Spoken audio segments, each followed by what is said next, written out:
turn that frown upside down with a fun and eco-friendly DIY project. Today, we're transforming ordinary plastic bottles into a stunning decoration that'll brighten up your space.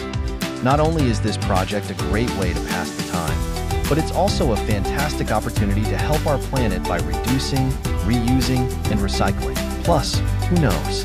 Your creative creations might even earn you a few extra bucks. So, grab your plastic bottles, your imagination, and let's get started. Together, we can make a difference. Ito guys, cut siya ng lima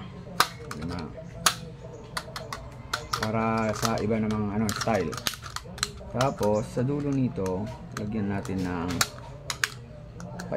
ikutin natin para magpagpapaikot sa yung mga jowang tanga sa pag-ibig. Ayan, ganyan. Tapos syempre ito, hindi kagaya nito na curve. Dapat ito kasi parang rose yung gagawin natin guys. Ang pagkat, lagyan mo ng wave dito sa dulo. Wave lang ganyan. Wave lang. Ganyan, saka basta yung hindi magkakapareha guys.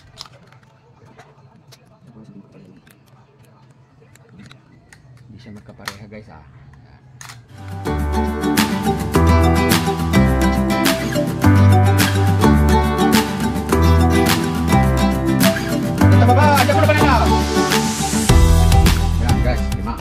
Tapos fold mo siya na ganyan. Slide lang muna kasi susunugin natin yung dulo nito. Pandesinikan guys, sunikil. Kaya nag-subli jay. Posisyon na nga, naka-straight na kasta. Pag-steady yan nakasinan to. And then, ito naman. Ganon din, 5. Paggawa, kalahati. Ayan siya guys, oh. Tapos, anyong ikuang gana jay. Tapos, nung nakamtiduwa, hindi ba nagagilid na yay. So, dito yung mga half centimeter siguro natin. Stop. Tanong sa tilo na di yay, 5. Maybe. Tapos, pagkadumat di yay, stop. Tapos, yung mga yan, medyo mga dito. Yung konti. Ayan. Ayan. Tapos, lagyan natin ng guys, yung parang siya. Yung ikaw sabong nila, yung ulig na. Siya, yung dumulog na. Yung parang kumulog ng sabong. Sa loob. Curve.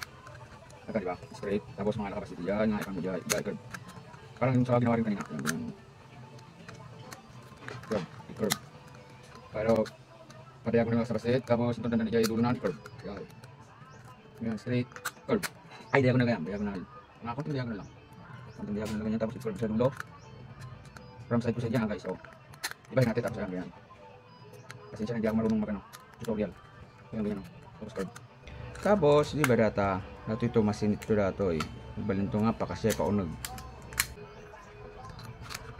Sana nga mapisang gaming guys naka. Tapos dato eh. Dulo na. Hindi siya curve. Yung lang. Yung madalang wave mo kasi ito siya. Tapos itong masinit.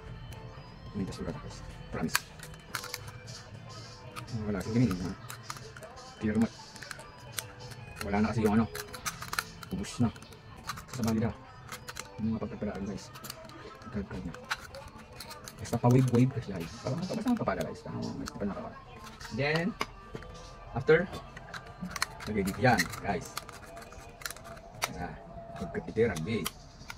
Tapos, ito eh. Panakahan dyan ng duglang. No. Pwede nang ito na. Pero lalagyan pa natin dito para parang lalaki siya guys. Yan. Ganyan. Pero dapat nakaragdi. Tapos ito, ayan na. Sinitinigas din na, igit-igit na. Tapos nagbaling na, suminaras to eh. Ang agbali, ang suble.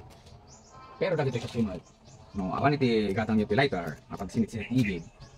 Pulot. Kasi nga data. Ganyan yan. Des gastos. Ito, yung ganitong. So ito kasi, kailangan siya ng sinitan para ang suble o para manigas-nigas siya guys. Tapos ito ang mga yung pinturan, tapos kahit mga ikaniti gratis mga ikaniti Christmas light kami isang isang taas na ayun siya guys yung ban. Pag sa gabi, umukuti-kuti siya guys.